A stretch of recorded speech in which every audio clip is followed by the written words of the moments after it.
Really enjoyed your post. I thought that you had made some really good points.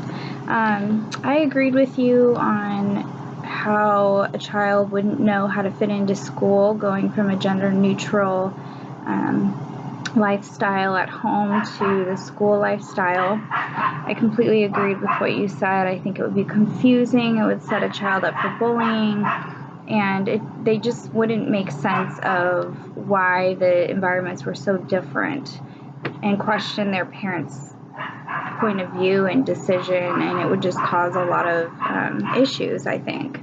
I also know a couple people who are claiming to be gender neutral, but they still associate themselves as one or the other.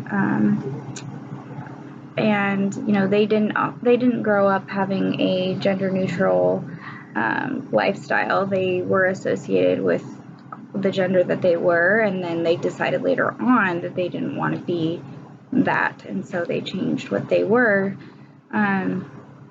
So again, that's a decision that a child can make later on. It shouldn't necessarily be the parent's decision to not give them a gender or associate them with that gender. I just think that that's not very fair, not very personable.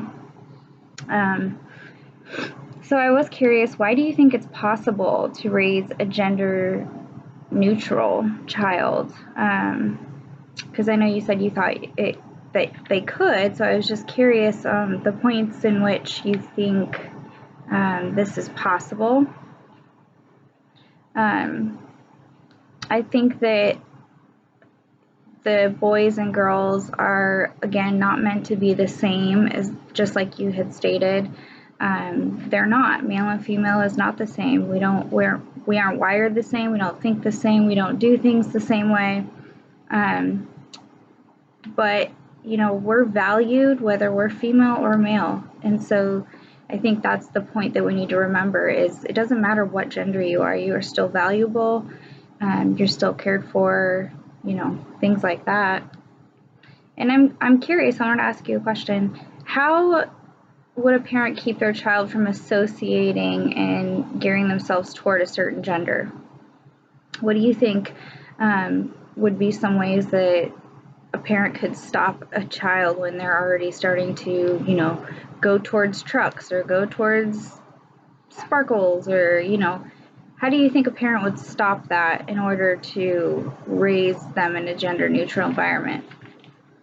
When you talked about divorce, I also felt that I developed as a person when my parents got divorced. It kind of makes you go through something that requires you to kind of grow up in a sense, process things differently. It brings you to terms with reality.